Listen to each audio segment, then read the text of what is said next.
जंतर मंतर या ठिकाणी सामाजिक कार्यकर्ते सोनम वांगचुक यांचं उपोषण सुरू आहे आणि त्यांच्या उपोषणाचा आजचा 19वा दिवस आहे। त्यांची तब्येत खालावत चालल्याचं चित्र आपल्याला बघायला मिळते। नेमकं त्यांच्या तब्येतीची परिस्थिती कशी आहे समजून घेणार आहोत। डॉक्टर आहेत आपल्यासोबत बोलण्यासाठी। डॉक्टर स्वागत आहे TV9 मराठीमध्ये आपलं। सरांची आता तब्येत कशी आहे, कारण 19वा दिवस आहे उपोषणाचा? मी डॉक्टर नितीन देगे गेल्या 19 दिवसापासून सरांच्या आमची पूर्ण टीम लक्ष ठेवणे त्यांच्या हेल्थकडे काळजी घेत आहोत। आजची त्यांचे जे वजन आहे त्यांचं 56.9 kg आज त्यांचं वजन आहे। साधारणपणे 9 किलोपेक्षा जास्त त्यांचं वजन कमी झालेलं आहे गेल्या 19 दिवसापर्यंत। त्यांचं ब्लड प्रेशर आहे 105/61 आहे, हार्ट रेट 72 आहे आणि ग्लुकोज लेवल 80 आहे। त्यांचं आता 59 वय असताना या वयामध्ये 9 किलोपेक्षा जास्त वजन कमी हे काळजीचं आहे।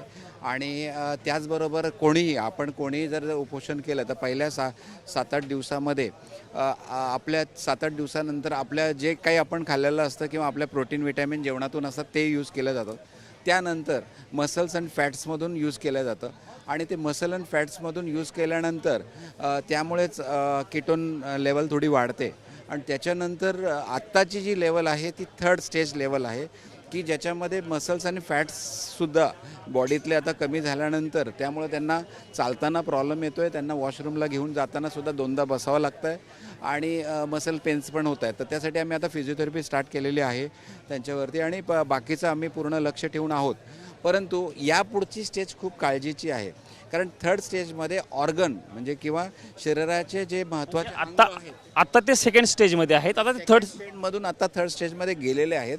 3rd स्टेजमध्ये साधारणतः काय काय होऊ शकतं? 3rd स्टेजमध्ये त्यांच्या ऑर्गनवरती परिणाम केव्हाही आणि कधीही होऊ शकतो, कोणत्याही क्षणी होऊ शकतो आणि हे काळजीचं आहे। त्यामुळे लवकरात लवकर यावरती निर्णय, ज्यांची जी मागणी सरकारकडे आहे प्रधानजी यांचं राजीनामा ती व्हावी ही आमची इच्छा आहे। कारण की त्याचं कारण असं आहे की त्यांची हेल्थ दिवसेंदिवस अचानकपणे एखाद्या ऑर्गनवरती काही परिणाम झाला तर त्यांना लाईफ लाँग ते हे करावं लागेल, सहन करावं लागेल। आणि दुसरी गोष्ट, त्यांच्या शरीरावरती जर यापुढे अचानक काही त्रास झाला आणि त्यांच्या जीवाला काही धोका झाला तोसुद्धा काळजीचा आहे। त्यामुळेच आम्ही काल ECG आणि ब्लड टेस्ट करून घेतलेले आहेत। ECG काल नॉर्मल आला, हे आपलं सुदैव आहे, कारण एवढा मोठा सायंटिस्ट जर आपल्या ह्या सर्व समाजासाठी या यूथसाठी स्वतः लद्दाखसारख्या -डिग्री टेम्परेचर असणाऱ्या ठिकाणी त्यांचं शरीरची म्हणजे त्या ठिकाणी ते करू शकतील, पण इकडे 40+ डिग्री टेम्परेचर आहे आणि दिल्लीसारखं इथे पाऊस आणि वारा सगळं काही तुम्ही पाहताय। अशा परिस्थितीमध्ये आपल्याला तुम्ही आता पाहत असाल खूप घाम वगैरे पण येतो, तर इंटेक जो असतो फक्त पाणी आहे। मग यामधून त्यांना हे खूप कठीण आहे पुढचे काही दिवस, काही क्षण, त्यामुळे काळजी घेणं खूप गरजेचं आहे। आमची टीम पूर्णपणे 24 तास काळजी घेत आहोत।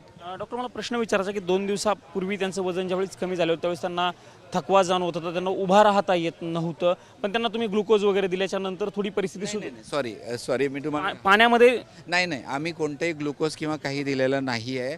त्यांना वॉटर इनटेक वाढवला, आम्ही वॉटर इनटेक वाढवला, नाही लिंबू पण नाही, सॉरी, आम्ही फक्त सॉल्ट यूज करतो आहे। सॉल्ट आणि पाणी ह्याचं प्रमाण आपण वाढवलं आणि त्याच्यामुळे थोडंसं, पण ते तात्पुरतं आहे, जेवणच आहे, ते तात्पुरत्या स्वरूपाने असणार। त्यामुळे आम्हाला खूप काळजी वाटते आता त्यांची की सडनली काही होऊ नये, त्यासाठी आमची वेगवेगळ्या डॉक्टरांची टीम सतत आत्ता पण पाहत असाल, एक डॉक्टर स्पेशलिस्ट आत्ता तिथे आता आलेले आहेत आणि आपण पूर्णपणे वॉच करत आहोत। आणि सरकारी गव्हर्नमेंटचे सकाळ आणि संध्याकाळ 2 टाईम त्यांच्या डॉक्टरांची सुद्धा व्हिजिट असते, परंतु आम्ही वैयक्तिक 24 तास त्यांच्या हेल्थवरती लक्ष ठेवून आहोत। फिजिओथेरपीचं तुम्ही म्हणाले की फिजिओथेरपी आम्ही सुरू केली, तसा फायदा त्यांच्या शरीराला कशा पद्धतीने हो, त्यांना जो मस्क्युलर पेन होता तो जास्त होत होता आणि त्याच्यामुळे त्यांना चालताना, उठताना, बसताना त्रास खूप जास्त होत होता, उभंसुद्धा राहता येत नव्हतं। तुम्ही जर 2 दिवसापूर्वीचे व्हिडिओज पाहिले तर त्यानंतर आपण फिजिओथेरपीनंतर त्यांचे मसल थोडे रिलॅक्स झाले आणि त्यांना थोडं कम्फर्टेबल वाटलं,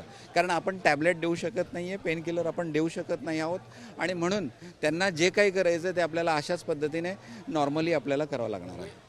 त्यांनी उपोषण सोडलं पाहिजे हाच सध्याच्या परिस्थितीमध्ये मार्ग आहे, कारण वजन 9 किलो म्हणजे आता दोन गोष्टी आहेत. हे उपोषण त्यांनी सोडलं पाहिजे हे निश्चित आहे. त्यांच्या शरीरासाठी ते चांगलं नाही आहे.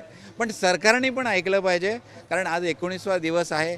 आता कोणते 2-4 दिवस जरी उपोषण केलं तर त्या गोष्टीकडे सरकार लक्ष देतं. आज 19व्या दिवसानंतर सुद्धा कोणत्याही सरकारकडून त्यांच्यापर्यंत येलं नाही. कारण की ते म्हणजे त्यांना आम्ही जेव्हा विचारतो तर ते तेच म्हणतात की जोपर्यंत विषय सुटणार नाही किंवा राजीनामा होणार नाही तोपर्यंत मी उपोषण सोडणार नाही आहे. धन्यवाद डॉक्टर, आमच्याशी बातचीत केल्याबद्दल. आपण बघितलं हे डॉक्टर नितीन दिघे होते आणि त्यांनी स्पष्ट पद्धतीने सोनम वांगचुक यांच्या परिस्थितीबद्दलची माहिती TV9 मराठीला सविस्तर पद्धतीने दिलेली आहे. सोनम वांगचुक यांचं वजन जे कमी झालेलं आहे ते शरीरासाठी त्यांच्या धोकादायक आहे. त्यांना उठताही येत नाही, त्याच्यामुळे आमच्याकडनं त्यांना फिजिओथेरपी दिली जात आहे आणि लवकरात लवकर त्यांनी उपोषण सोडलं पाहिजे आणि सरकारने तशी जे त्यांची मागणी आहे त्याकडे विचार करणं गरजेचं आहे. अशा पद्धतीची प्रतिक्रिया TV9 मराठीशी बोलताना डॉक्टर नितीन दिघे यांनी दिल्याचं आपल्याला बघायला मिळालेलं आहे. कॅमेरा पर्सन राकेश कुमार समी, प्रमोद जगताप, TV9 मराठी, नवी दिल्ली.